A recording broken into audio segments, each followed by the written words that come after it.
Alors, Monsieur Tesch, Monsieur Yes, Maître Felton, Cassie, un grand merci tout d'abord d'être présent ici parmi nous cet après-midi pour débattre de la réforme de la loi sur les associations et fondations sans but lucratif. Alors, on aurait aimé ouvrir la discussion avec Madame la ministre de la Justice, qui avait été invitée, qui, au dernier moment, n'a pas pu venir pour des raisons familiales. Nous avons, au CLAE, souhaité organiser ce débat dans le cadre du 38e Festival des migrations, des cultures et de la citoyenneté, parce que le mouvement associatif, y compris celui de l'immigration, attend cette réforme depuis de nombreuses années. Et le premier projet de loi en 2019 avait suscité beaucoup d'interrogations, mais aussi beaucoup d'inquiétudes parmi le mouvement associatif. Un nouveau projet de loi serait en préparation, et c'est pour ça qu'on a aujourd'hui souhaité réouvrir la discussion dans un contexte qui est sans doute très différent de celui de 2009. Alors, Monsieur Daniel Tesch, vous êtes directeur de l'ULES, l'Union luxembourgeoise de l'économie sociale et solidaire. C'est une union qui a été créée en 2013 et qui vise justement à fédérer, défendre et promouvoir les intérêts du secteur. Monsieur Yes, vous êtes professeur de droit à l'Université de Luxembourg. Vous avez orienté vos recherches sur le droit de l'économie sociale et solidaire et vous travaillez particulièrement sur les coopératives, mais aussi les associations sans but lucratif. Vous avez quelques publications sur ce sujet. Maître Felton, vous êtes associé fondateur du cabinet Felton et Associés et vous avez eu la très grande gentillesse en 2007 de collaborer avec le CLAE autour de la publication du guide pour la vie associative. Et enfin, Cassie, tu es cofondatrice et tu coordinatrice depuis 2016 de l'association Passerelle, qui est active dans la défense et l'exercice des droits des demandeurs, bénéficiaires et déboutés du droit d'asile. Et tu vas nous apporter ton point de vue sur les possibles répercussions de la réforme de la loi sur le tissu associatif. Alors, Monsieur Tesch, Monsieur Yes, Maître Felton, la loi sur les associations et fondations sans but lucratif, on pourrait dire que c'est une vieille dame. Elle a presque 100 ans. Elle date de 1928.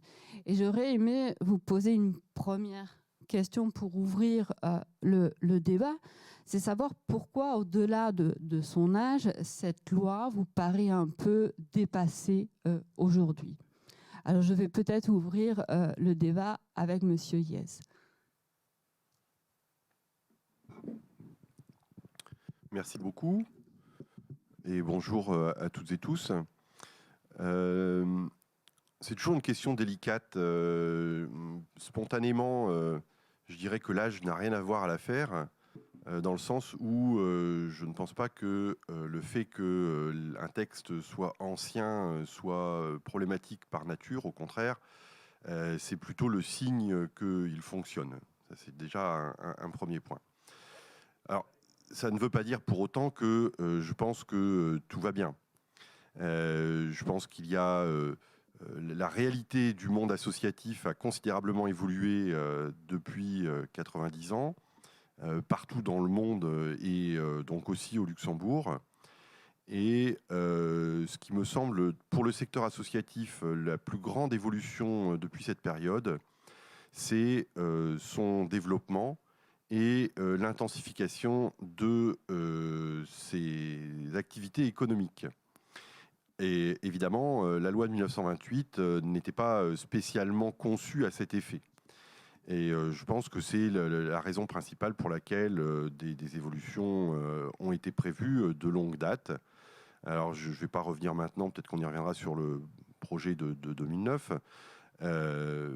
Depuis 2009, et donc ce qui vient se surajouter, me semble-t-il, à cette évolution presque socio-économique du tissu associatif, eh bien, il me semble qu'il y a deux évolutions postérieures à 2009 qui sont extrêmement importantes. Il y a d'abord la consécration institutionnelle, puis législative de l'économie sociale et solidaire, et dont font partie plus ou moins, et c'est quelque chose sur lequel il faudra sans doute revenir, les associations, les ASBL. Et puis, il y a une deuxième grande évolution, peut-être moins connue, c'est, puisqu'elle n'est pas luxembourgeoise, mais c'est la réforme fondamentale du droit belge. Et il faut savoir que la loi de 1928, c'est un copier-coller à l'origine de la loi belge de 1921, en tout cas pour ce qui concerne les ASBL. Or, il y avait une grande caractéristique des ASBL qui était, je résume, mais en gros, le fait qu'on leur, je ne vais pas dire leur interdisait, mais en tout cas qu'elles n'étaient explicitement pas faites pour les activités économiques. Et l'année dernière, le droit belge a purement et simplement supprimé cette restriction, ce qui fait que la nature même des ASBL en Belgique a évolué.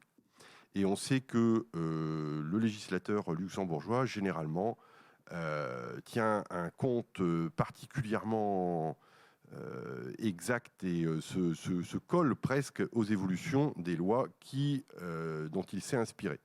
Je ne sais pas du tout si ce sera le cas en l'espèce. En tout cas, c'est une question qui ne peut pas être éludée. Je ne sais pas si vous voulez que je développe maintenant, mais voilà les deux éléments qui me paraissent importants. Monsieur Tesch.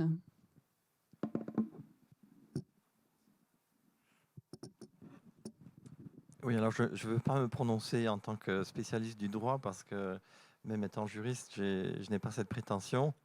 Donc, professeur Yes connaît mieux son métier que moi. Mais j'ai été directeur d'une grande association, une très grande association, il y a encore quelques années. Et j'ai vu, disons, de près, et j'ai eu une expérience donc, dans un cadre qui, en tout cas, n'était pas le meilleur modèle possible dans cette situation. Donc, c'est un cas d'espèce qui montre plutôt quelques risques selon la loi donc de 1928, des risques de...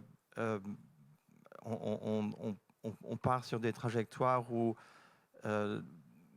l'association en question, c'était l'Automobile Club, où maintenant il y a 170 000 membres, mais qui ne sont pas vraiment membres puisqu'ils n'ont pas le droit de vote. Donc on a encore un débat à résoudre sur ce qu'est exactement un membre dans une association. Il y a un autre point important. En même temps, ce même point crée une difficulté au niveau des décisions.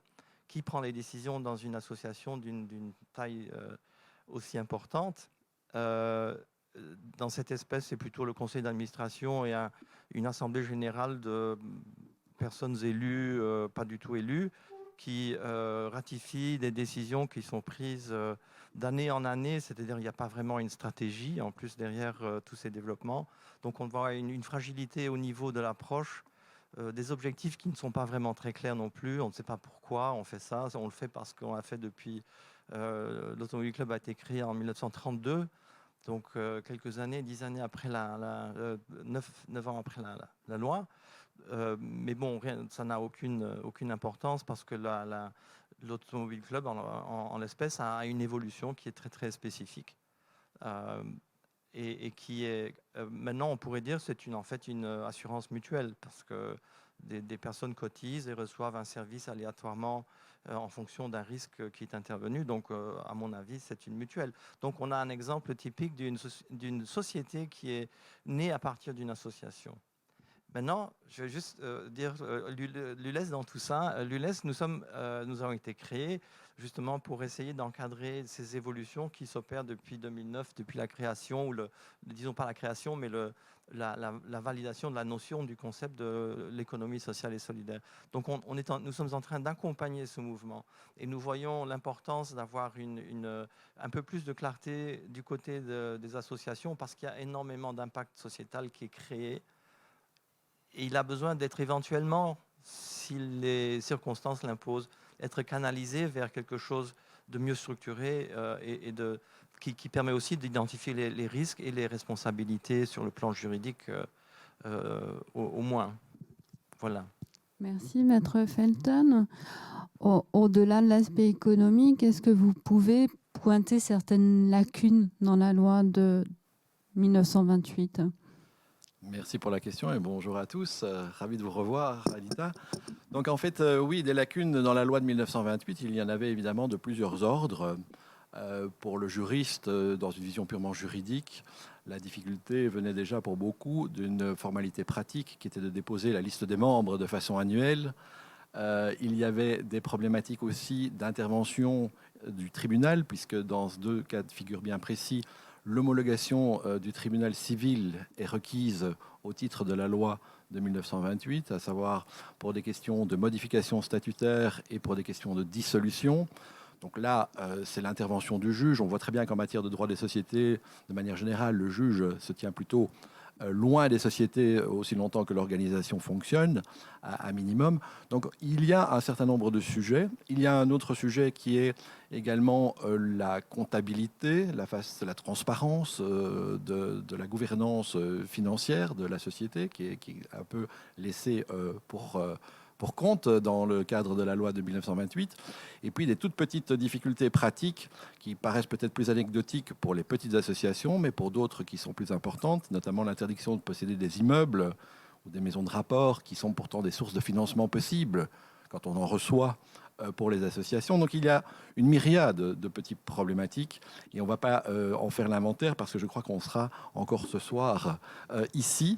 D'un point de vue général, mon sentiment, pour rejoindre le professeur Yes, c'est que on a une professionnalisation malgré tout de plus en plus grande de l'économie et du monde associatif aussi.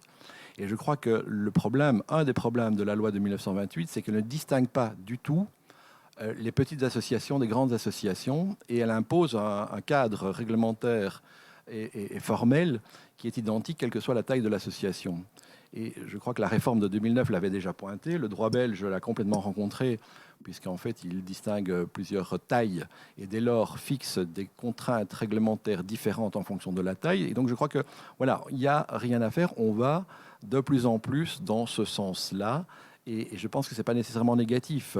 Alors évidemment, transparence, formalisme, simplification administrative sont parfois contrariés parce que le mieux de l'un est finalement le pire ennemi de l'autre. Donc c'est une question d'équilibre à trouver. C'est un exercice qui n'est pas facile, qui n'est certainement pas facile. Donc je n'envie pas les auteurs du projet qui travaillent sur le sujet.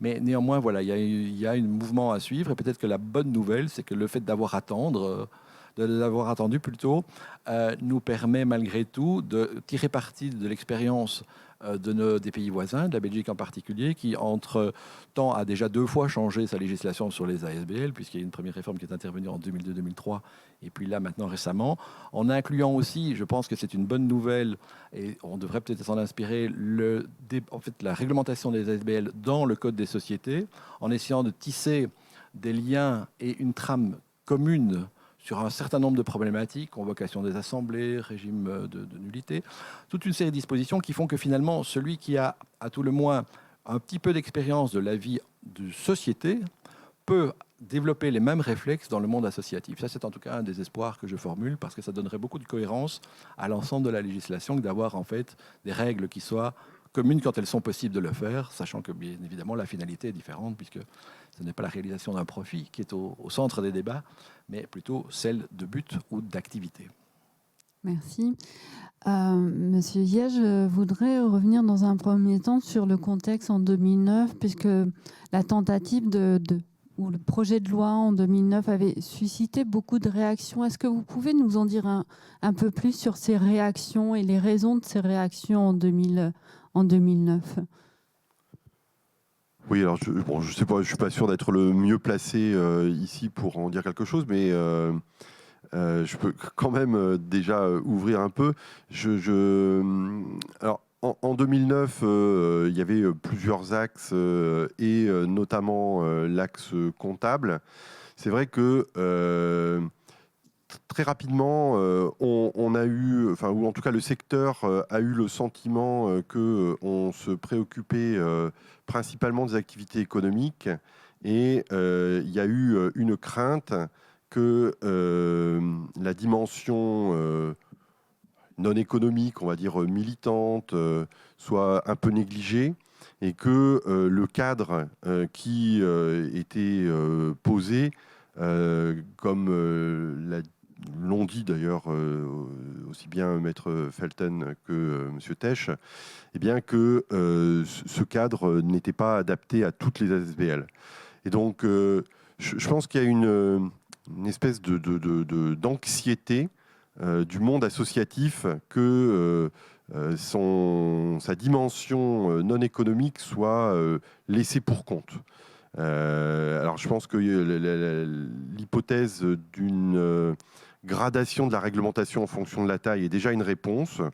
Et pour le reste, ben, il y a une vraie évolution économique et on ne pourra pas faire qu'elle n'existe pas.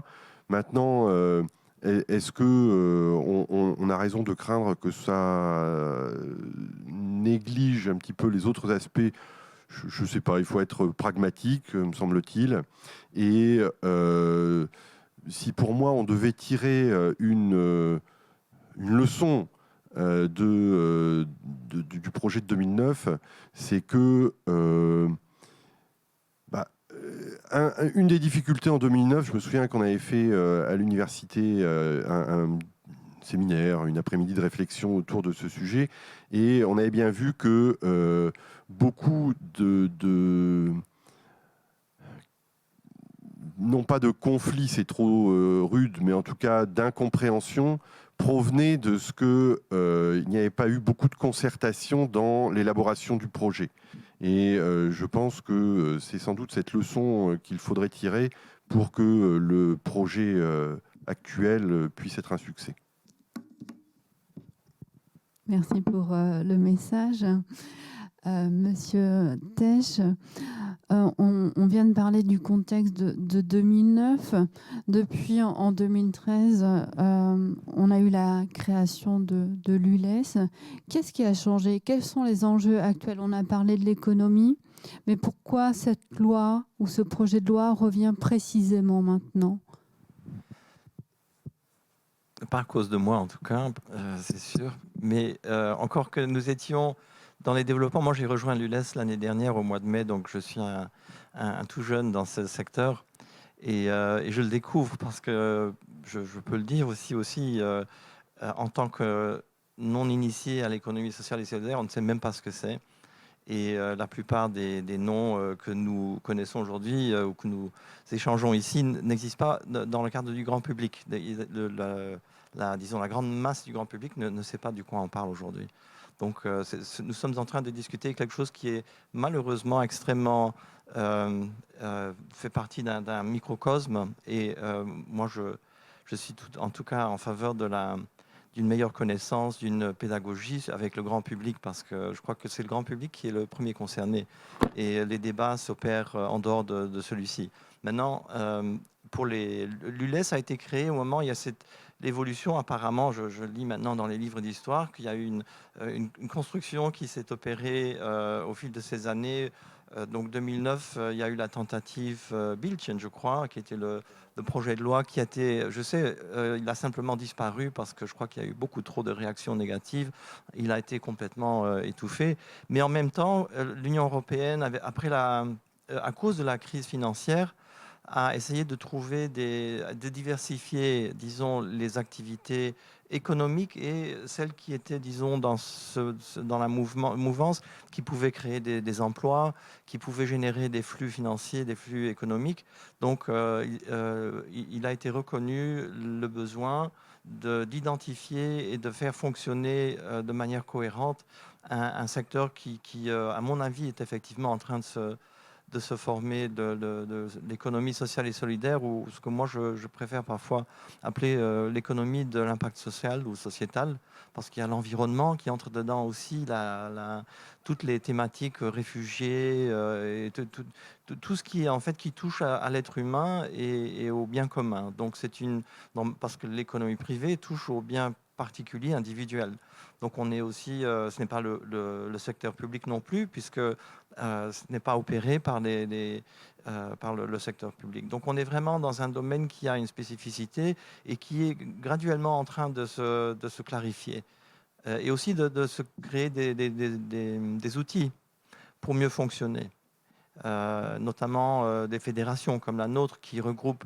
Moi je pense que l'ULES doit aller non seulement dans le sens de créer une nouvelle forme de société, la société à impact sociétal, mais d'inclure aussi les associations qui ne sont pas représentées. Il n'y a pas vraiment une fédération des associations en dehors du sport, je crois, et de la musique.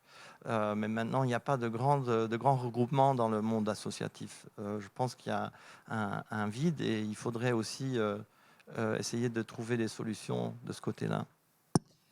Mais on a envie de vous demander comment s'aligne la loi sur les 6, les sociétés d'impact sociétal qui date de 2016, je pense, par rapport à la réforme de la loi sur les ASBL. Est-ce que cette loi sur les 6, et je pose aussi peut-être la question à Monsieur Yes, ne suffisait pas pour permettre justement un passage vers le monde de l'entreprise ?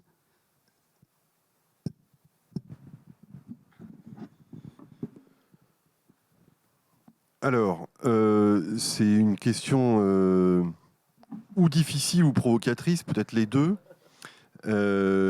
Parce que si on admet que la loi sur, la loi sur les SIS, disons que le cadre de la SIS constitue une réponse, eh bien, ça signifie, et certains l'ont pensé ou espéré, que les ASBL devaient rester, j'allais dire, purs, c'est-à-dire loin de l'argent, parce que l'argent c'est sale, et que donc les activités économiques, on allait les faire sous forme de SIS.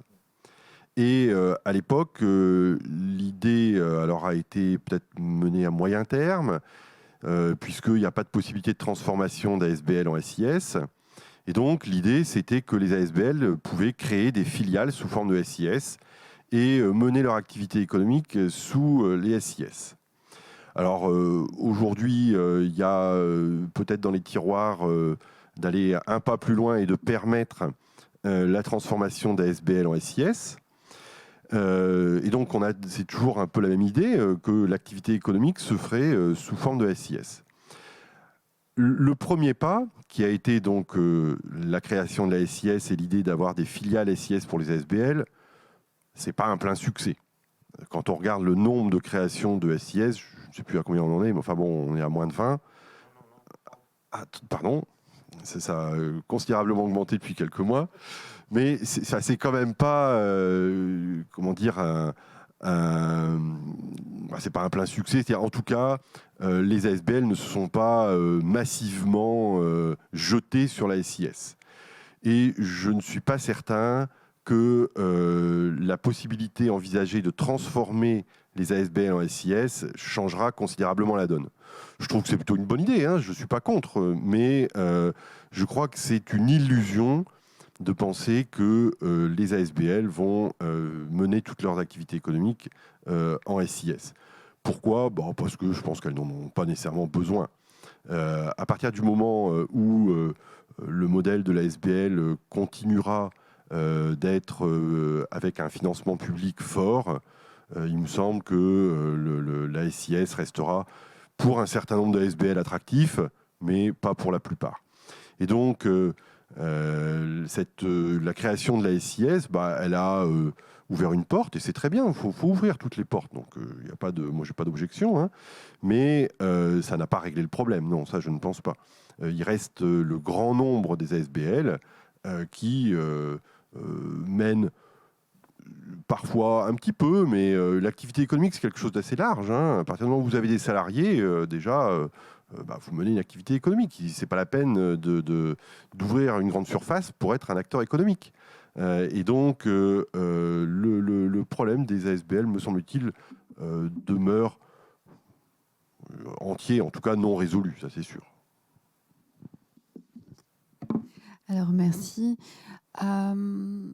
Moi, j'aurais envie de vous poser à tous les trois ce qui vous pensez le plus important dans la modification de la loi. On a parlé d'activité économique.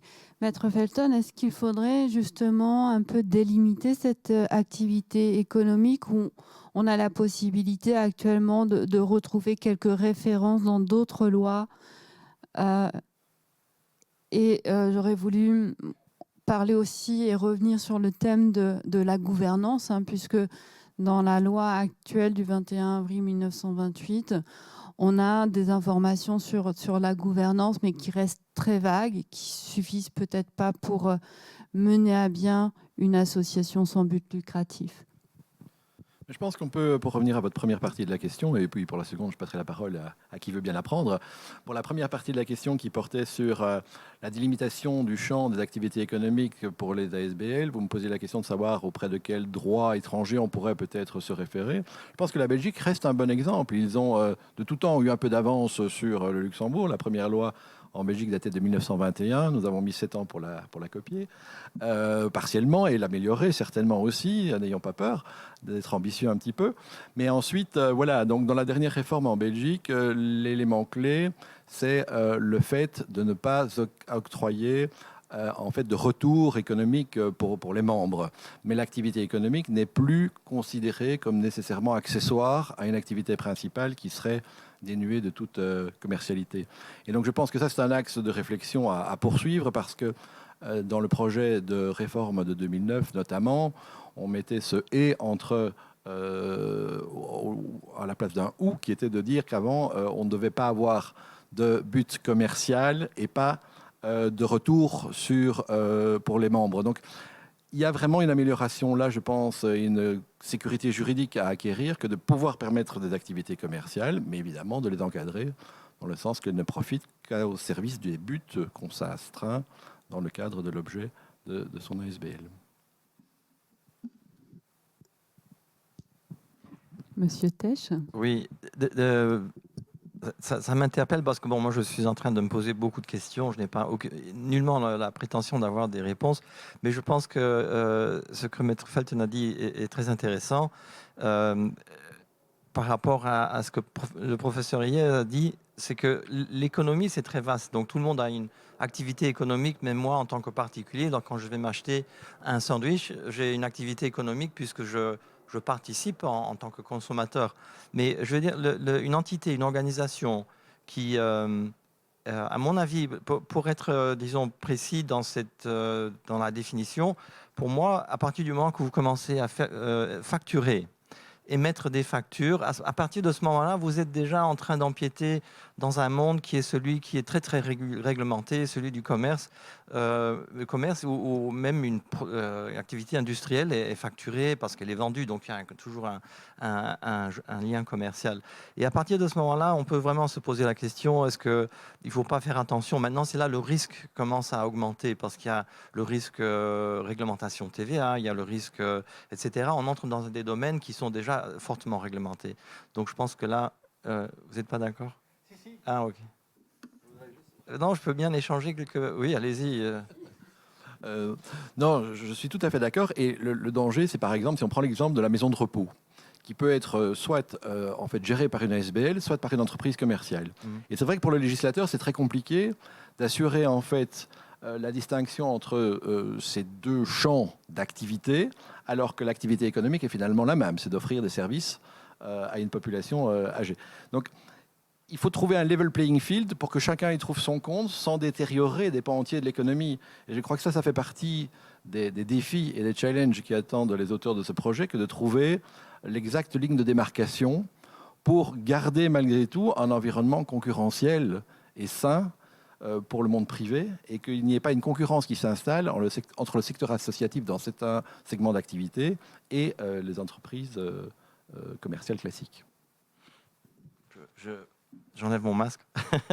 Donc, absolument, et tout à fait d'accord. Donc, il y a encore c'est pour ça que ouvrir les portes ou ouvrir le débat, créer ce champ de discussion est important, parce qu'il y a beaucoup de personnes. Hier soir, quelqu'un m'a dit, mais si on commence à réglementer les associations, il n'y aura plus de volontarisme de personnes, bénévolat, etc. Donc ça, c'est effectivement le cas. Les gens n'aiment pas trop. Je suis président d'une association culturelle, et les gens mélangent toujours le bureau exécutif avec le conseil d'administration, on parle maintenant de gouvernance, avec l'assemblée générale. Pour la plupart des gens, c'est la même chose, et le président décide tout. C'est extrêmement inquiétant. Et en tant que président, je me dis, attendez, moi je suis président du conseil d'administration, c'est-à-dire que je vous soumets un ordre du jour que vous m'avez proposé, le cas échéant, et puis nous discutons et vous prenez les décisions. Moi, je participe au vote. Donc, ce n'est pas un président, mais dans la plupart des cas, il y a culturellement, il y a des types de comportements. Donc, une association... Le président qui décide, oui. Voilà, le président décide, c'est horrible. Il n'y a rien de plus néfaste, parce qu'il y a peut-être un bon président, mais son successeur, il sera peut-être complètement nul, et il prendra tout seul les pires décisions du monde, au détriment de l'association et de la population qu'elle essaye d'aider ou de promouvoir, etc. Donc, je veux dire, ça, c'est le risque gouvernance que moi, je trouve atroce et extrêmement, extrêmement dangereux. Hein. Et la notion, dans la loi, ça, c'est une des imperfections de la loi, on parle de membres, on parle d'associés, on parle d'adhérents, mais on ne sait pas si c'est la même chose. Ça n'a pas vraiment été défini dans la loi. Le législateur ne s'est pas très bien exprimé sur ce sujet. Donc, on a un peu de tout. Il y a des membres qui sont des personnes qui ont le droit de cotiser, et puis il y a les associés qui ont le droit de voter, et puis il y a des adhérents qui ont le droit de, je ne sais pas quoi, bénéficier. Ce n'est pas clair. Donc, il y a au moins des définitions à apporter dans la prochaine mouture. Au moins.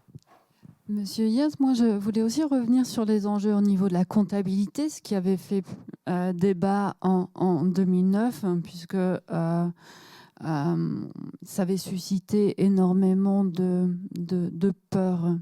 Est-ce qu'on pourrait trouver une solution pour que finalement les petites ASBL puissent se retrouver dans ce nouveau projet de loi?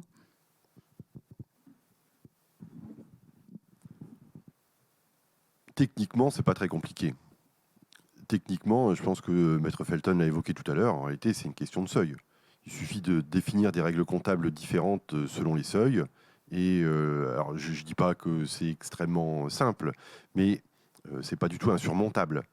Donc là, de ce point de vue-là, moi, ça me... il me semble qu'il ne faut pas surestimer la place du droit.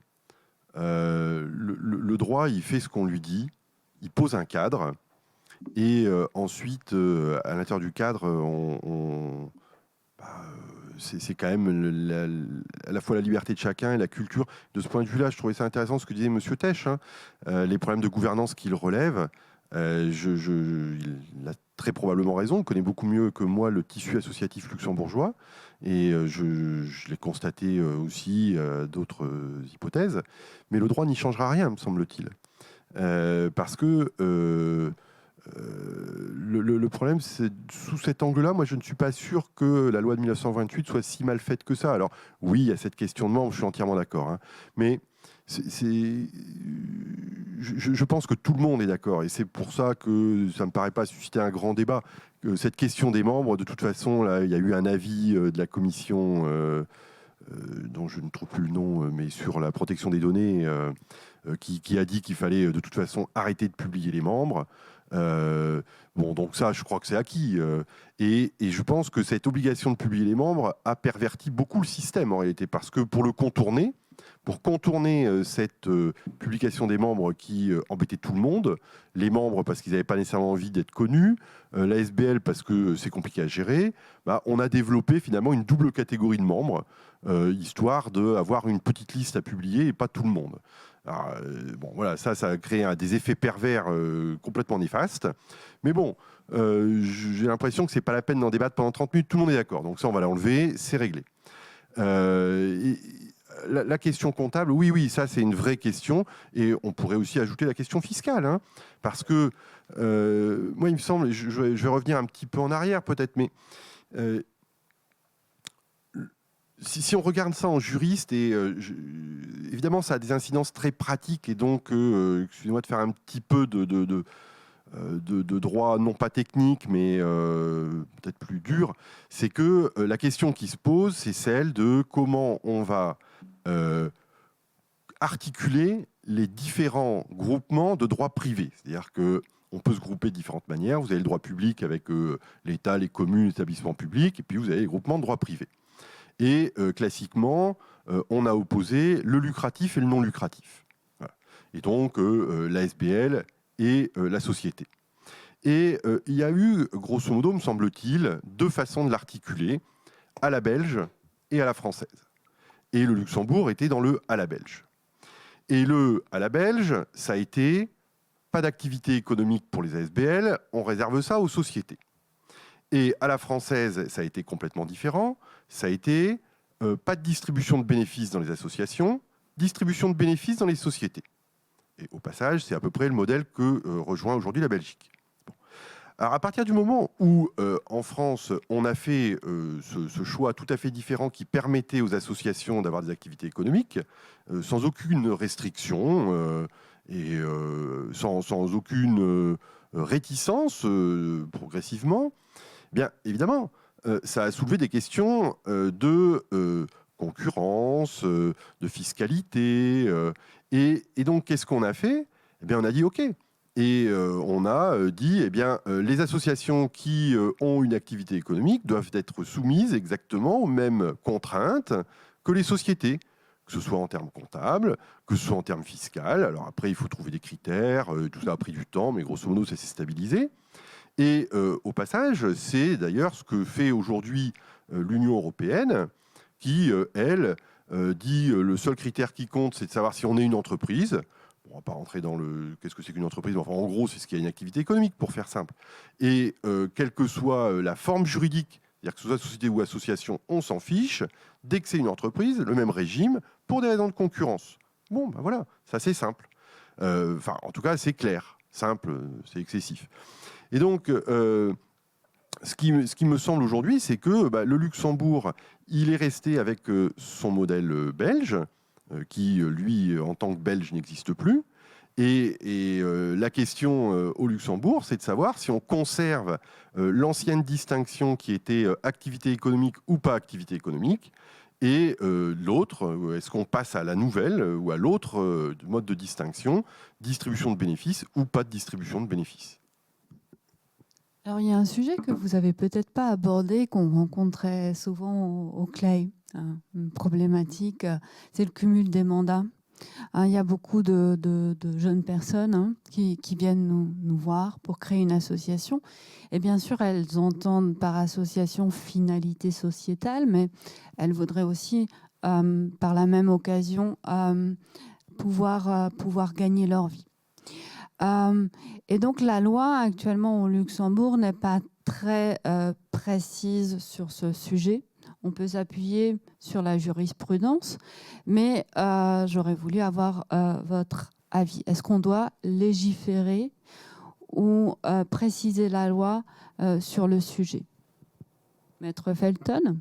Juste un petit mot, parce que je ne suis sûrement pas le spécialiste de ces questions à proprement parler, mais je pense qu'un des éléments qui était manquant dans la réforme de 2009, c'était incontestablement la gestion des conflits d'intérêts de façon plus générale. Je crois que ça, c'est un sujet de gouvernance qui est bien connu du monde des entreprises et qui est complètement passé sous silence dans le monde associatif, en tout cas dans la version actuelle de la loi, et aussi dans l'esprit du texte qui était proposé en 2009. Donc là, effectivement, il y a quelque chose à faire, parce qu'on voit tous les jours, notamment dans les ASBL qui sont para-étatiques, le fait que des conflits d'intérêts peuvent exister. Alors, il n'y a pas que dans ce monde-là, évidemment, dans le milieu associatif aussi, mais je crois que de manière générale, la notion de conflit d'intérêts, quand il s'agit de faire un contrat, que ce soit avec soi-même ou avec une entité qui est contrôlée ou dirigée de près ou de loin par un membre de l'association, n'est aujourd'hui pas aperçue par tout le monde. Et ça, c'est quand même une préoccupation sur laquelle il conviendrait de travailler dans le cadre de cette nouvelle réforme. Merci. Alors, Cassie, je voulais passer à toi, à votre association Passerelle, connue au Luxembourg et active dans le domaine de l'accueil des réfugiés, a justement construit un modèle économique qui pourrait être remis éventuellement en cause par la nouvelle loi. Alors, pourquoi ce modèle il est important à vos yeux? Donc bonjour.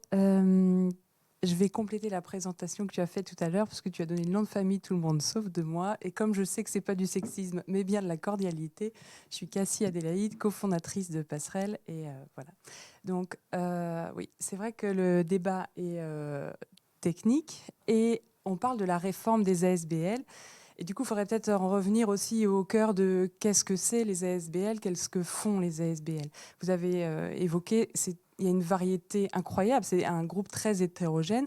On a des clubs sportifs, on peut avoir le club de belote dans une commune spécifique, on peut avoir des associations de défense de l'environnement, des droits, comme c'est notre cas. On a aussi des grosses organisations aujourd'hui qui ont presque des délégations de services publics, qui sont prestataires pour l'État.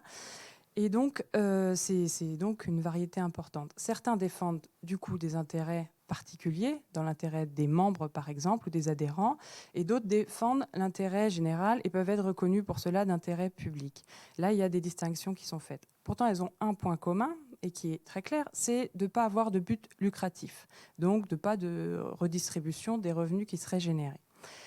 Et là, on parle beaucoup d'économie, d'argent, c'est un petit peu la problématique qui est soulevée dans l'évolution de cette loi.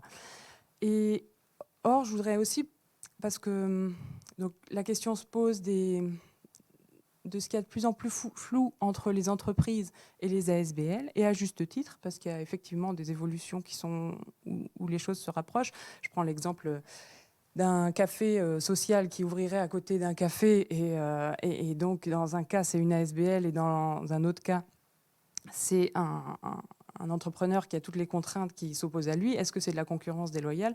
Dans certains cas, la question, elle peut vraiment se poser. Donc, toutes les questions sont légitimes dans ce sens-là. Mais on peut aussi, en fait, si on cherche à mesurer la valeur des ASBL, mais en fait, peut-être qu'on ne doit pas poser la question que par l'économie et que par l'argent, et inversement pour les entreprises. Si on a deux entreprises qui, toutes choses étant égales par ailleurs, pour produire quelque chose, il y a un des entrepreneurs qui fait un choix ça va augmenter ses coûts de production, mais il va décider de faire quelque chose qui va être durable pour l'environnement. Mais si on mesure son travail uniquement en termes d'argent et en critères économiques, finalement, il risque d'être dévalorisé dans ce qu'il a fait. Donc, à la fois, si on cherche à mesurer le travail des ASBL à travers uniquement le champ économique sans penser plus largement la question, mais là aussi, on risque de passer à côté du réel travail des ASBL. Donc, je vais prendre un exemple. Pour moi, c'est très évident qu'une ASBL qui va collecter des dons ou des subventions a un devoir de transparence. Et là, il y a une carence sur ça. Et je pense qu'on doit faire un grand travail sur comment être plus transparent avec comment on se finance et comment on redistribue cet argent-là. Et les gens qui sont donateurs doivent avoir accès à cette information. Donc il y a une sorte de vague libérale qui est arrivée là-dessus. Et donc, par exemple, dans la loi sur les CIS, on parle d'indicateurs de performance. Et donc, c'est une bonne idée. Je parle vraiment, il faut vraiment mesurer et mettre en valeur le travail réalisé par les ASBL. Donc, les indicateurs de performance ont des défauts, c'est que forcément, on doit quantifier quelque chose. Et si je prends un exemple en 2020, Passerelle a accompagné plusieurs personnes. C'est marginal, mais c'est significatif, vous allez voir. Un monsieur demandeur d'asile qui n'a pas de passeport, ne peut pas reconnaître son enfant, faute de passeport, alors que son épouse, la femme qui vient d'accoucher, peut le faire même sans passeport. On est sur un phénomène qui est une inégalité qui est contraire à la Constitution, sur laquelle il faut travailler. Et pourquoi la pratique administrative en est arrivée là? Donc on a travaillé, on a accompagné ce monsieur jusqu'à faire un test ADN, ce qui ne serait pas rendu obligatoire pour un résident luxembourgeois, par exemple. Ça prend énormément de temps. Comment je mets ça en valeur dans un indicateur de performance? Si je prends, par exemple, je vais dire le nombre de personnes qu'on a suivies. Typiquement, ce monsieur-là, il nous aura pris d'autant plus de temps, parce que ça aura pris 30 fois. Et du coup, comment je vais mesurer ça à travers des indicateurs? Donc, on peut essayer de rationaliser, mais je pense que c'est très important de faire l'effort d'aller dans le fond des choses, de comprendre qu'est-ce que font les ASBL et de travailler les rapports activités pour réussir à valoriser ce qu'on fait. Et je pense même que même les entreprises pourraient réussir à valoriser aussi d'autres choses. Et voilà, bon, elles m'ont pas attendu toutes, hein, c'est pas ça que je veux dire. Mais je pense que dans le flou, on devrait penser les choses autrement que uniquement économiques. Donc, tu me demandes en quoi ça remet en cause éventuellement notre modèle de financement. Donc, comme on est une association de défense de droits, j'ai assisté c'était il y a 4 ans, je pense, les assises de l'économie sociale et solidaire qui étaient au Luxembourg, organisées par l'OIT. Et c'était très intéressant parce que j'ai un peu pris des critiques, pas moi personnellement, mais les associations traditionnelles se faisaient entendre que bon, il faut arrêter d'attendre bêtement l'argent public et puis il faut se réformer et même ce serait un gage d'indépendance. Alors, chez Passerelle, on le voit vraiment très en pratique, c'est évidemment, si on vit uniquement de l'argent public, eh ben, on est mal placé pour se permettre de faire une critique, même constructive, vis-à-vis des administrations. Donc on a besoin d'une indépendance vis-à-vis de l'État, mais on a besoin d'une indépendance aussi vis-à-vis de mécènes privés. On ne veut pas se faire commander par des mécènes. Et l'autofinancement, c'est aussi une possibilité qui peut nous permettre de construire de l'indépendance. Donc on visait ce modèle où on aurait un équilibre entre les trois. Mais jamais la production de services. Donc là, on avait réalisé cet ouvrage qui est toujours en vente et on a eu des difficultés pour le vendre en 2020, mais Réhumanisez-moi, 9 vies en suspens, où là, on raconte et on essaie justement de valoriser notre travail et de montrer que c'est autre chose que des chiffres. Donc voilà, si ça, c'est une part, l'autofinancement, et on veut aussi également proposer des formations sur le droit d'asile. Donc si on développe ça, ce ne sera jamais le cœur de notre activité. Ça va être quelque chose d'accessoire, mais qui sert à vivre. Donc comment ça va être pris dans la nouvelle loi et comment on arrive à mener une activité qui sert au financement, mais qui n'est pas notre but principal. Est-ce que tu peux nous dire le ressenti des associations qui travaillent, avec qui vous êtes en contact? Est-ce qu'il y a des inquiétudes ou le tissu associatif n'est pas encore très conscient de toute l'évolution possible? Mais j'espère qu'on aura un projet de loi et donc l'occasion d'en débattre. Je fais confiance au processus législatif. Donc, mais je pense que ce serait effectivement très intéressant de tenir compte de ça. Je pense que le critère lucratif peut rester un critère dans le sens où s'il n'y a pas de distribution, c'est très très clair, parce que c'est ça la différence la plus claire avec une entreprise de droit privé. Après, l'histoire de la fiscalité, je trouve très logique qu'une ASBL qui a une activité commerciale, c'est très logique, et pour moi ça va de soi, qu'elle est soumise par exemple à la TVA si elle mène une activité fiscale. Sauf que là, ça mériterait plus de clarté, parce que dans la situation actuelle, c'est pas très clair. On a des ASBL qui ont des activités commerciales qui ne sont pas assujetties TVA, et là effectivement on se pose une question d'équité, de clarté de la loi, et j'aimerais qu'on ait plus de transparence sur ça, oui. Merci. Alors, avant de passer aux questions des auditeurs, j'aimerais vous poser une question qui est cruciale aux yeux du CLAE. Alors, on comprend bien sûr la nécessité de redéfinir le cadre légal, mais en même temps, ce qu'on constate sur le terrain, et on reçoit pas mal d'associations au quotidien, on fait pas mal de formations, c'est que les financements publics exigent de plus en plus de compétences. L'époque a beaucoup changé. L'autofinancement risque d'être limité. On a des obligations qui sont liées au RCS et au RBE qui deviennent des casse-têtes. Et dans le même temps, il est de plus en plus difficile d'ouvrir des comptes bancaires. Et donc, notre souci, notre question, notre interrogation, c'est est-ce que finalement la citoyenneté devient l'apanage d'un petit nombre de personnes qui savent jongler parmi toutes les exigences requises, et comment on peut faire pour continuer à faire société ensemble. Donc la question est ouverte. Je ne sais pas qui veut prendre la parole. Monsieur Tesch ? Très brièvement, parce que je pense qu'il y a la réponse a beaucoup de facettes. Mais en tout cas, l'ULES, parce que je parle en tant que donc, directeur de notre fédération, nous voulons justement, face à cette complexité évidente, et dans nos expériences particulières, chacun est membre d'une association quelque part. Certaines sont bien servies lorsqu'un juriste est à bord, mais il y en a tellement qui n'ont pas cette chance et donc qui doivent patauger un peu, et certaines se trouvent automatiquement dans cette zone grise. Ce que moi me paraît encore une fois normal ou juste et correct, c'est de créer les conditions, les bonnes conditions pour évoluer.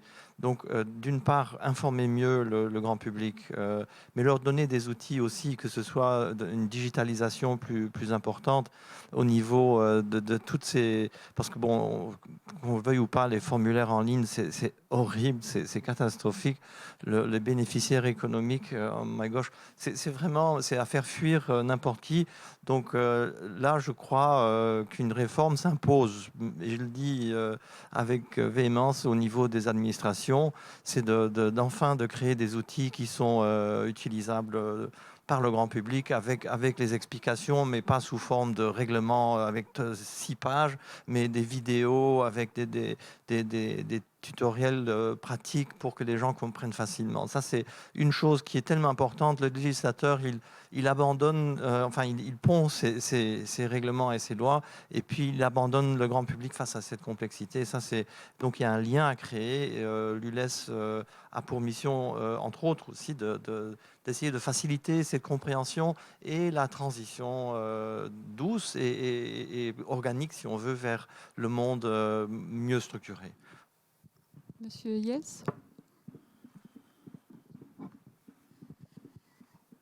C'est une question très, très compliquée, me semble-t-il, que vous soulevez. Enfin, très compliquée dans le sens où, implicitement, elle met en cause une évolution fondamentale de nos sociétés, me semble-t-il, et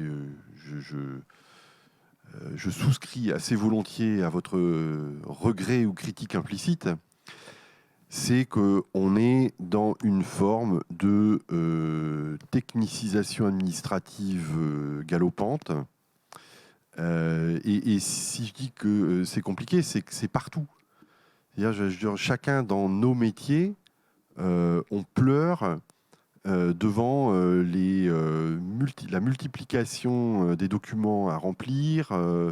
Et donc, ce n'est pas une grande surprise que ce soit la même chose pour les ASBL. Alors, évidemment, là encore, il faut distinguer, puisqu'il y a des ASBL finalement qui n'ont pas besoin de beaucoup de financement.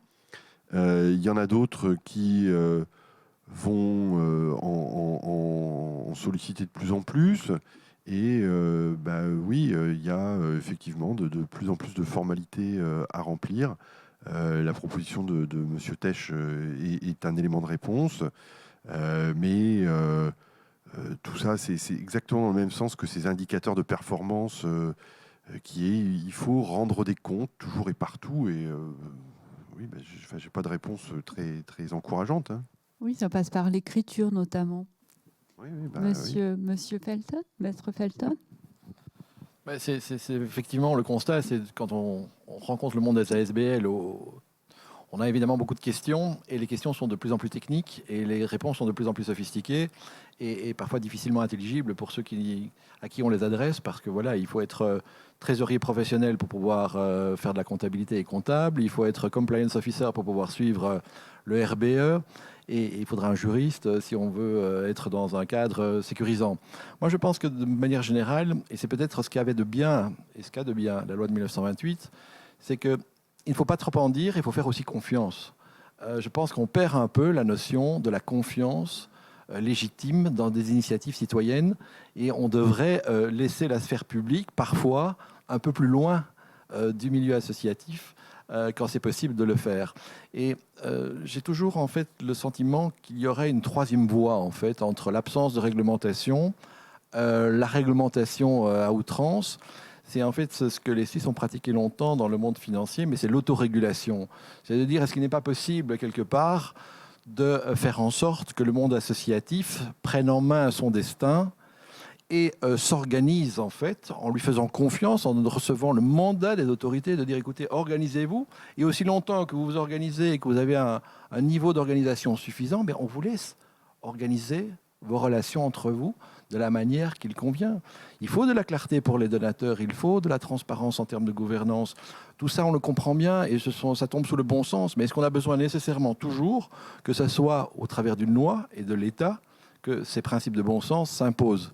En tout cas, ça, je trouve, c'est une piste de réflexion qui pourrait être intéressante, c'est de dire, écoutez, voilà, autorégulez-vous, faites en sorte que ça se passe bien, structurez-vous, et contrôlez-vous les uns les autres le cas échéant. C'est ce que font les Suisses dans la gestion de fortune. Alors maintenant, là aussi, ils abandonnent la piste et ils deviennent réglementés par l'équivalent de la CSSF locale, la FINMA.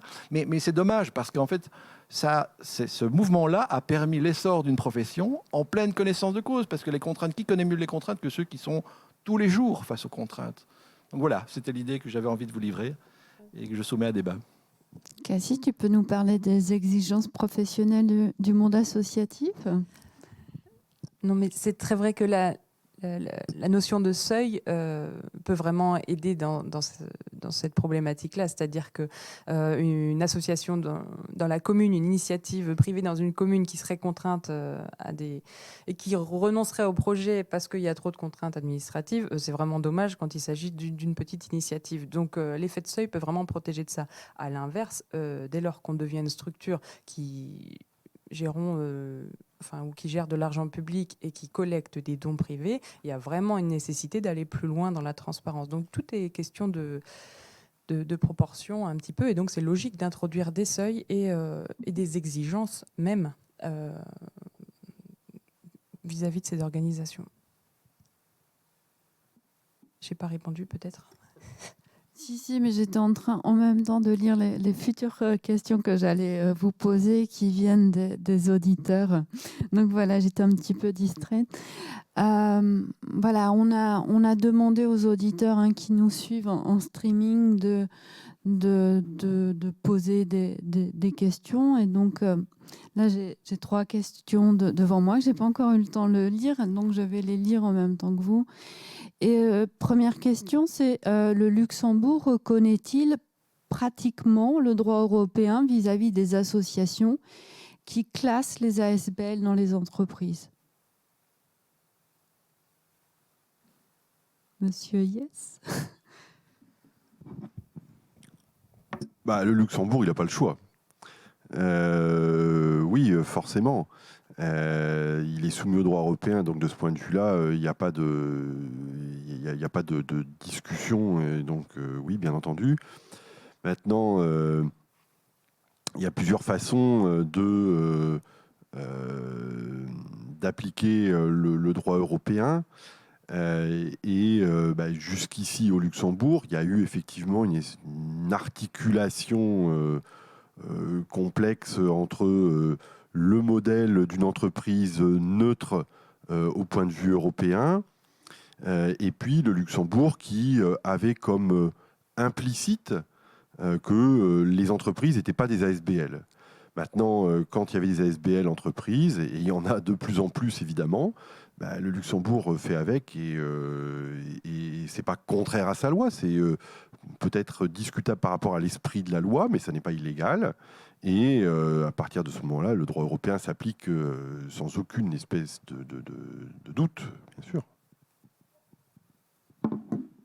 J'ai peut-être une autre question qui est plus simple. C'est si une ASBL offre par exemple des formations, est-il possible de le faire gratuitement pour des structures qui ont peu ou pas de ressources financières et par contre faire payer les entreprises?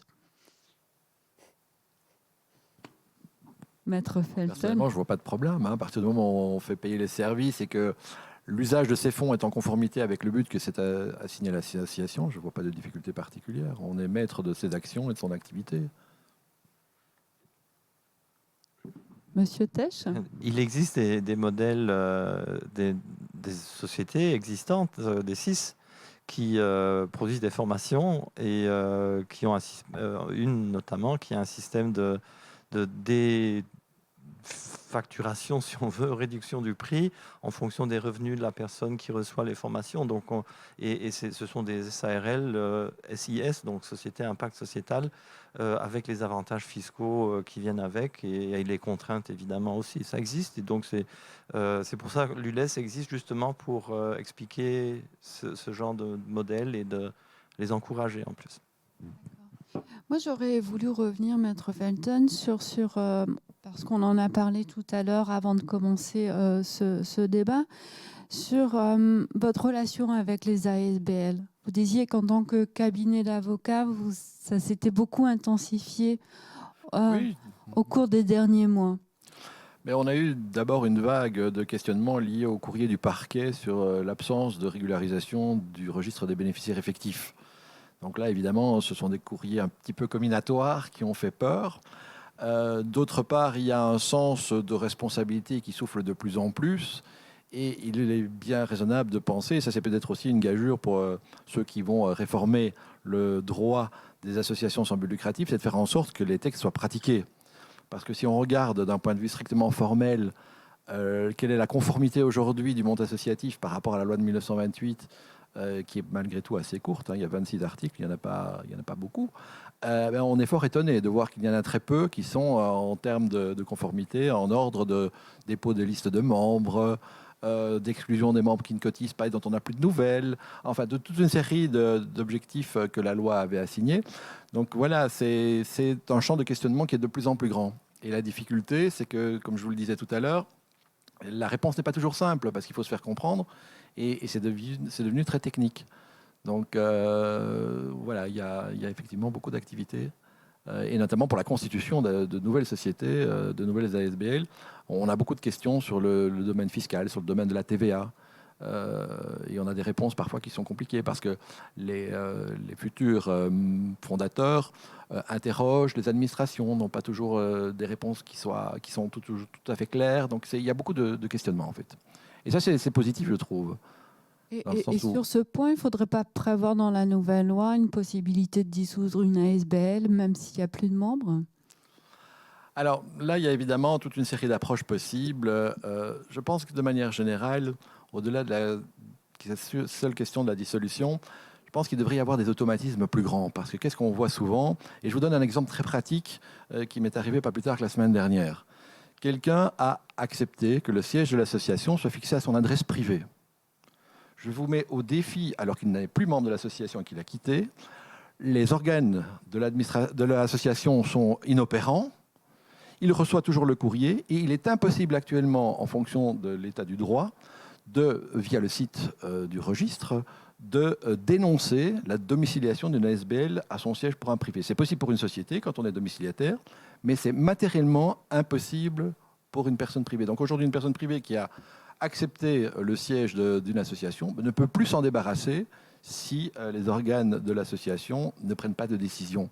Donc on voit qu'il y a des tas de petits problèmes pratiques comme cela qui viennent émailler la vie des associations. Donc je pense qu'il faudrait un caractère plutôt automatique d'un certain nombre de décisions. L'absence d'activité devrait générer une dissolution, par exemple. Combien de fois n'a-t-on pas été, et encore récemment aussi, soumis à questionnement de gens qui ont réalisé soudainement qu'ils étaient encore présidents d'une association sans but lucratif, que plus rien n'avait été fait depuis plus de 15 ans, impossibilité matérielle de retrouver le trésorier, de même savoir où se trouvait le compte bancaire, impossibilité de retrouver les extraits au-delà d'une date de 10 ans, mais avec la responsabilité de devoir mettre fin à l'association. Résultat, personne ne fait rien, parce qu'on a peur de mal faire. Et donc, vous voyez, il y a toute une série de dérives qui sont là et que le projet de loi devrait prendre en compte pour justement nettoyer, en fait, si je me permettais l'expression, le monde associatif de projets qui n'ont pas abouti, qui n'aboutissent plus, qui sont abandonnés. Et là, le bénévolat s'arrête parfois très vite. Il n'y a plus personne qui a le courage de prendre les responsabilités. Je pense que c'est un vrai problème. Cassie, tu voulais intervenir? Oui, je voudrais bien poser une question à Monsieur Tesch. C'est donc justement, tu as évoqué la loi sur les ASBL et la loi sur les SIS. Donc, on ne sait pas encore le contenu exact du futur projet de loi, mais si jamais ça tend vers, au-delà d'un certain seuil de chiffre d'affaires, une ASBL devrait évoluer vers la 6. Alors, est-ce que la loi sur la 6 est en train d'évoluer, notamment sur les problématiques de continuité de personnes morales?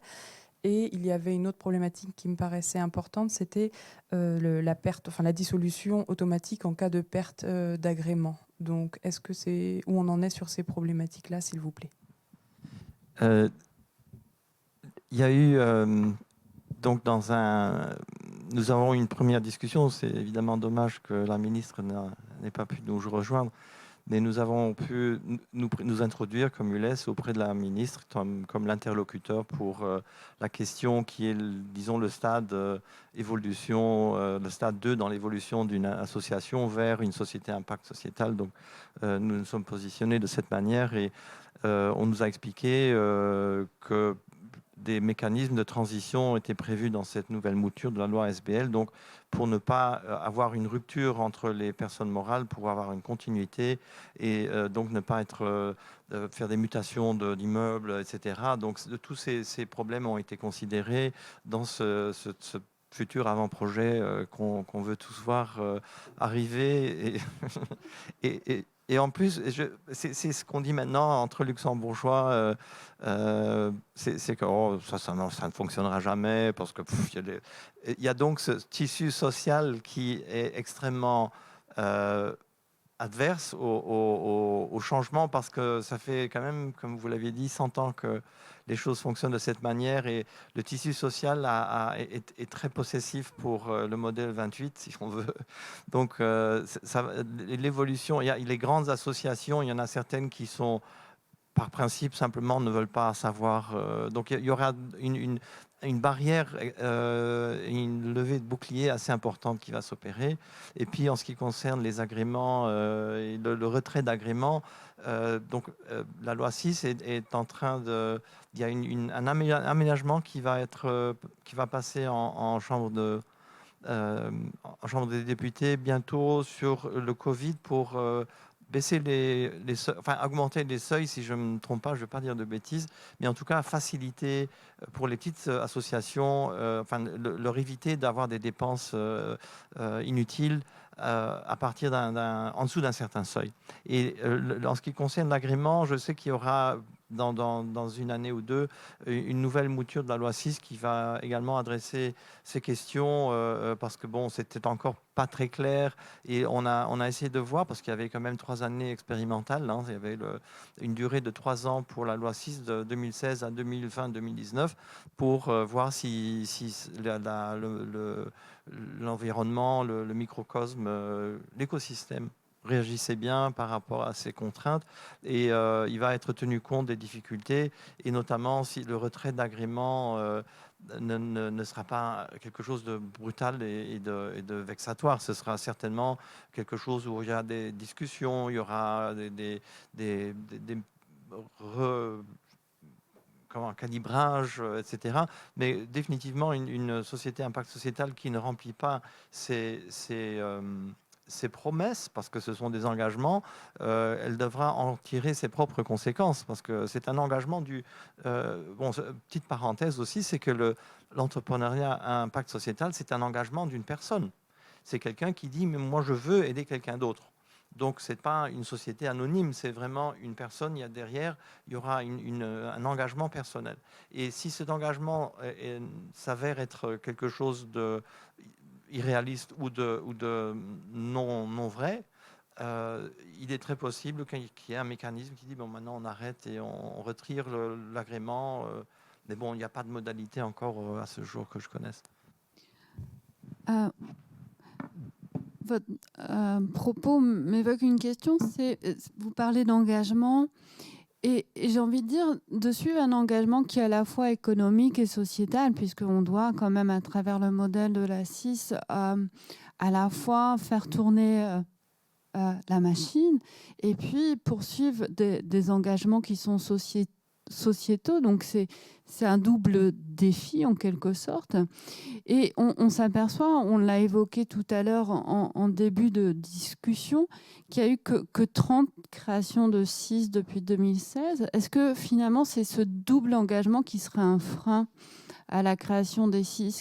Comment vous expliquez, alors Monsieur Yes, Monsieur Tesch, le si peu de création de CIS, puisque ça fait maintenant quasiment 4-5 ans? Sur le purement pratique, ça fait 1 an que je suis là et le constat a été qu'en 2020, année Covid par excellence, il y a eu 7 créations de CIS. L'année précédente, 4. Donc on peut s'apercevoir qu'en fait, après 3 ans, c'est peu, 3 ans pour une loi qui crée quelque chose d'extrêmement innovateur quand même dans un univers nouveau.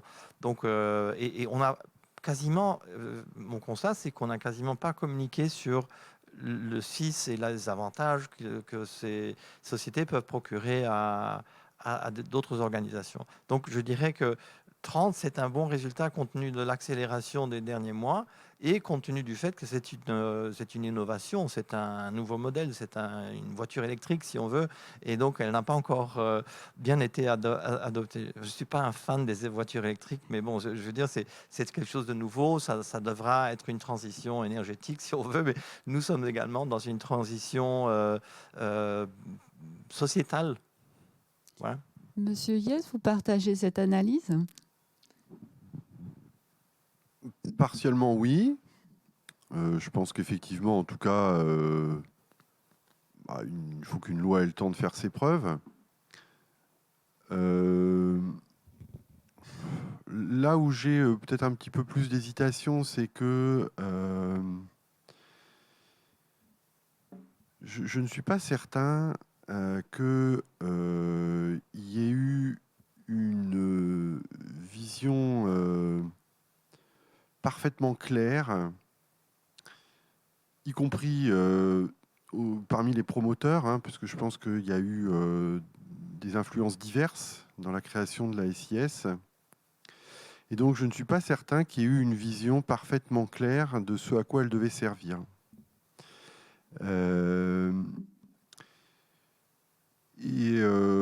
Alors, une des choses à laquelle elle pouvait servir, c'était de répondre à l'éventuel besoin de formalisation des ASBL qui avaient une activité économique. Et là, je dois dire tout à l'heure que tout à l'heure, au détour de la question, j'ai entreaperçu une possible évolution législative dont je n'ai pas connaissance. Moi, je ne sais rien sur ce projet de loi, mais il a été évoqué l'obligation pour les ASBL au-dessus d'un certain seuil de se transformer en SIS. Je tombe de ma chaise, je dois dire quand même. Alors effectivement, ça c'est une très bonne solution pour augmenter le nombre de SIS. Hein. Ça, là, il n'y a pas de problème. Mais je dois dire que ça me surprend beaucoup qu'on facilite, que tout ça c'est une chose, mais alors qu'on rende obligatoire.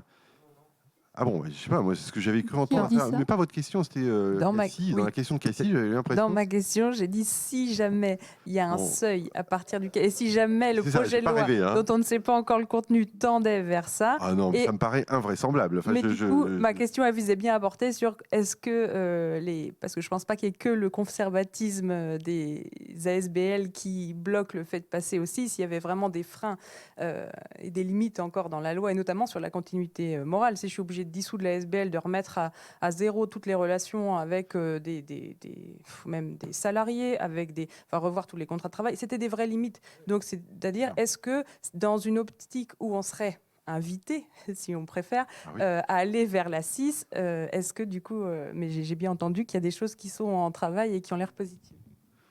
Et donc, voilà, donc la SIS, moi, j'ai toujours, mais c'est pas propre au Luxembourg, hein, je pense que le Luxembourg, enfin, j'aime pas dire ça parce que je sais que tous mes amis,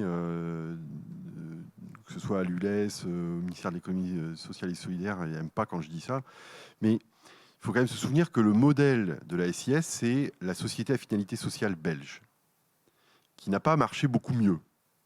Ils en ont tiré les conclusions, elle n'existe plus.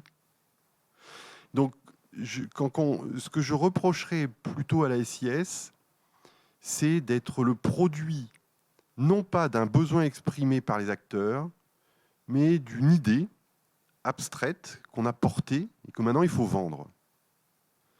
Alors bon, elle est là, faisons-en quelque chose évidemment, mais il ne faudrait pas que pour faire marcher une idée qu'on a eue, on perturbe d'autres choses. Ça, je trouverais ça un peu dommage. Bien sûr, monsieur Tesch. On ne va pas lancer un débat sur un sujet aussi spécifique, mais en tout cas, autant du côté du ministère que de notre côté, nous sommes en train de... la loi 6 a été créée par un ensemble, il y avait plusieurs personnes qui ont participé, mais c'était le projet que Paulette Lehnert avait à l'époque lancé lorsqu'elle était encore au ministère du Travail. Donc il y a quand même des bonnes références. Je crois que l'idée, c'est de permettre à des personnes qui veulent s'engager dans... donc le besoin est celui de personnes qui sont engagées de pouvoir générer des bénéfices et ou bien les réinvestir dans la société ou bien d'en ressortir quelques-uns et d'un peu une partie. Donc ça, c'est un peu l'idée. Maintenant, est-ce qu'elle répond à une demande grande ou petite? On ne sait pas. Ce qu'on imagine, c'est que dans le domaine, par exemple, de l'environnement, il y aura certainement une demande parce que la technologie, les technologies de l'environnement ont besoin d'investissements, ont besoin de capitaux.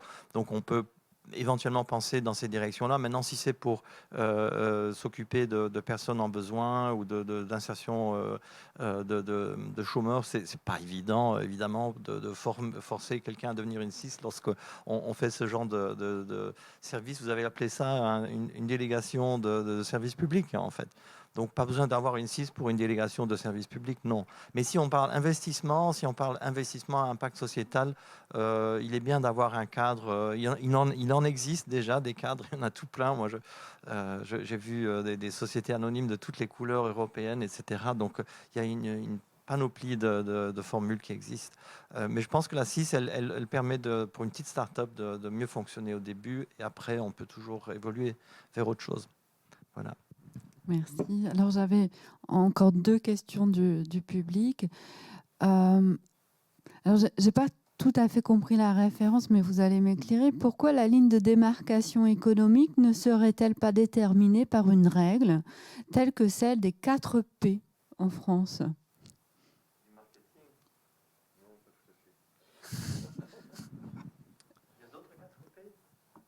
C'est une question purement fiscale. Ce que je disais tout à l'heure, donc la France a effectivement choisi de soumettre les associations qui ont une activité économique à peu près aux mêmes règles. Enfin, je vais lire autrement, excusez-moi, je reprends. Les associations ne doivent pas être en concurrence déloyale vis-à-vis des sociétés. Et donc, les associations qui fonctionnent ou qui ont une activité comparable à celle de société doivent être traitées fiscalement de la même manière. la question est de savoir quelles sont les associations qui doivent être traitées fiscalement comme des sociétés. Et donc là, il y a un certain nombre de critères, dont la règle des 4 P. La règle des 4 P, alors je vais essayer de ne pas me tromper, produit, public, publicité et prix. C'est-à-dire que si vous faites le même produit qu'une entreprise, qu'une société, et donc déjà, ça risque d'exclure, parce que c'est un faisceau d'indices, c'est pas automatique, mais ça risque d'exclure une association qui serait toute seule et qui fournit un service qu'aucune autre société ne fournit. Parce que là, du coup, il n'y a pas de concurrence. Si vous pratiquez les mêmes prix, parce que si vous pratiquez des prix plus bas pour toucher un autre public, du coup, vous êtes plus comparable. Bref, cette règle des 4 P, elle permet de déterminer si vous êtes sur un même segment que la société commerciale, si vous êtes en concurrence, et auquel cas, il faut éviter la concurrence déloyale. Alors, oui, mais ça n'opère pas la distinction, ça ne permet pas conceptuellement de dire quand il y a de l'activité économique. C'est une règle qui est faite dans un but très précis, qui est de déterminer quelles sont les associations ou SBL qui seront fiscalisées comme des sociétés. Et quand on dit fiscalisées comme des sociétés, c'est pas que la TVA. Derrière, c'est l'impôt sur le revenu des collectivités, c'est tout ce qui va avec. Hein. Voilà. Mais donc, non, ça répond pas à cette question conceptuelle, d'ailleurs, dont je ne suis pas sûr que à laquelle le droit ne doit pas répondre en tant que tel, d'ailleurs. Merci. Alors, j'ai encore 2 grosses questions.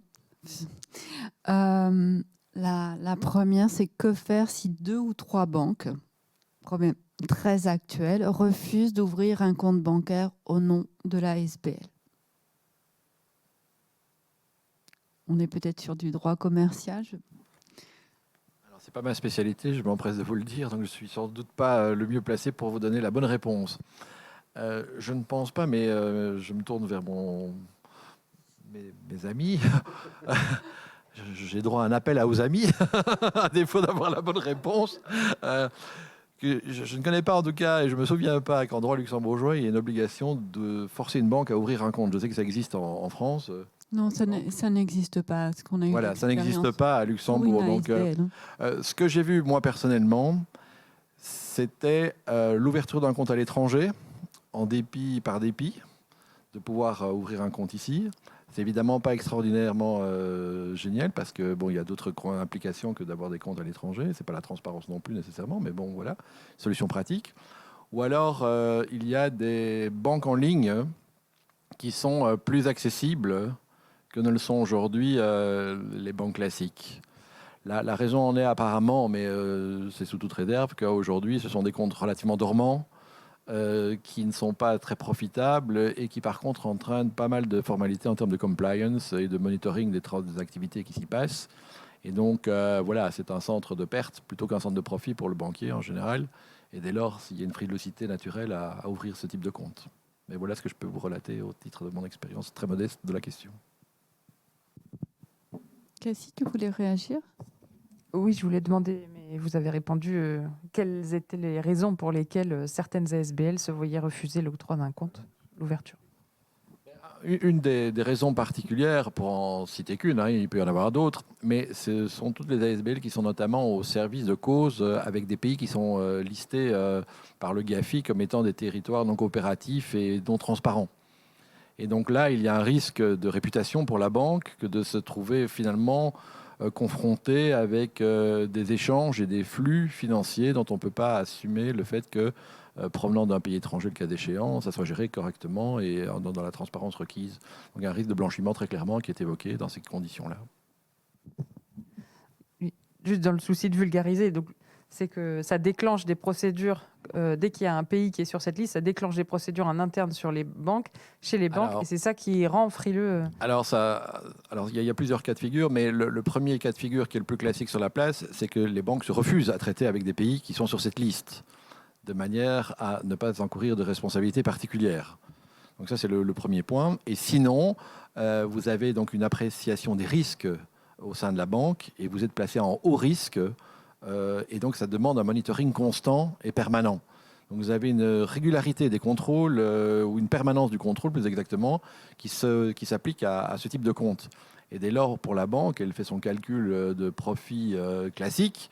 Elle se dit, voilà, ce sont des comptes de passage. En fait, l'argent vient, le cas échéant, des donateurs pour partir dans le pays de destination.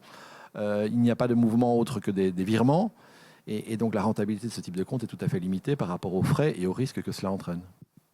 Ça pose beaucoup de problèmes avec les associations qui sont membres du CLAI. Ça, c'est un problème qui a vraiment beaucoup augmenté ces derniers mois. Alors, j'ai une toute dernière question, puisqu'il nous reste 5 minutes. Cette question est plutôt longue, alors je vais essayer de la lire. Est-il possible d'imaginer une mutualisation de certaines fonctions entre les petites ASBL ? Un exemple, la mutualisation du service légal. Ça pourrait aider les petites ASBL qui de temps en temps font face à des questions légales qui les dépassent et qui les poussent à s'adresser à des services très chers pour elles, quand probablement la question a été déjà résolue par une autre ASBL. Un autre exemple pourrait être l'information technologie. Comment pourrait-on mutualiser certaines des fonctions en pratique ? Monsieur Tesch ? Puis-je vais faire un peu de publicité pour l'ULES quand même.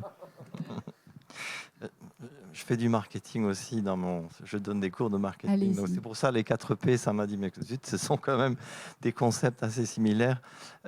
Oui, c'est ce que nous prévoyons de développer ce genre de service, c'est-à-dire au moins d'aider à opérer cette mutualisation, sinon nous-mêmes de trouver des services transversaux, notamment en matière juridique, et on travaillerait évidemment avec des juristes, avec des avocats qui seraient disposés à aider ces entités. Donc c'est ça le pooling, donc la mutualisation, à mon avis, c'est une des solutions, et notamment pour ce qui est du bancaire. Faut-il ouvrir une nouvelle coopérative uniquement pour ça ? Ça semble être le cas, parce que les engagements financiers sont considérables, et cette aide est indispensable dans certaines hypothèses. Il serait vraiment très contre-productif de limiter les engagements pour des raisons de blanchiment. Encore qu'il faut éviter le blanchiment, mais je veux dire, on ne va pas étouffer cet effort et cet engagement pour des raisons de bureaucratie. Donc voilà, restez attentifs à ce que l'ULES va développer les prochains mois. Quelqu'un d'autre veut intervenir ? Oui, pardon. Si je peux compléter, c'est qu'à la création de Passerelle en 2016, on avait trouvé de l'aide et du soutien administratif auprès du CLAE, par exemple. L'Agence du bénévolat également fait de la vulgarisation pour les associations. Et du coup, si je peux compléter le besoin, j'expliquais en termes de protection informatique, en termes de même des petites associations ou moyennes, c'est-à-dire qu'il faut se mettre à niveau pour éviter de mettre en danger ou de mettre en danger les données qu'on héberge. Et là aussi, c'est une expertise qu'on n'a pas du tout. Si déjà la compta, toutes les ASBL n'ont pas la compétence, sur d'autres domaines, c'est aussi le problème. Donc, ce serait bien d'équiper aussi ces incubateurs pour ASBL des moyens de soutenir les ASBL et effectivement de faire ce pooling d'informations. Ce serait très utile, oui. Merci pour le message, Cassie. Quelqu'un d'autre veut intervenir, Maître Felton ? Une coopérative d'avocats ? On fait pas mal d'activités pro bono pour les ASBL et on le fait avec plaisir parce que c'est notre forme à nous d'engagement. Mais cela étant, non, je pense que ce qu'il faudrait essayer de faire, c'est profiter de la digitalisation parce que, et vous le faites d'ailleurs au CLAE également, en mettant en ligne toute une série de modèles, en ayant des bonnes pratiques, en fait, en mutualisant les bonnes pratiques pour pouvoir avoir un fonds intellectuel de documents qui ont été éprouvés, qui ont été validés. Mais c'est vrai que c'est pas simple. Et ça devient de moins en moins simple aujourd'hui, c'est clair. Monsieur Yes, vous vouliez rajouter quelque chose en termes de... Voilà, pour clôturer le débat. Je vous fais confiance.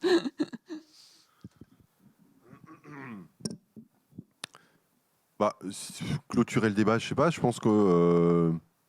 Le débat, moi, à mon sens, il est presque un cadeau fait par le CLAE Et je dis ça, j'ai pas été payé hein, pour dire ça. Mais un cadeau fait par le CLAE au processus pré-législatif en cours et donc au monde associatif.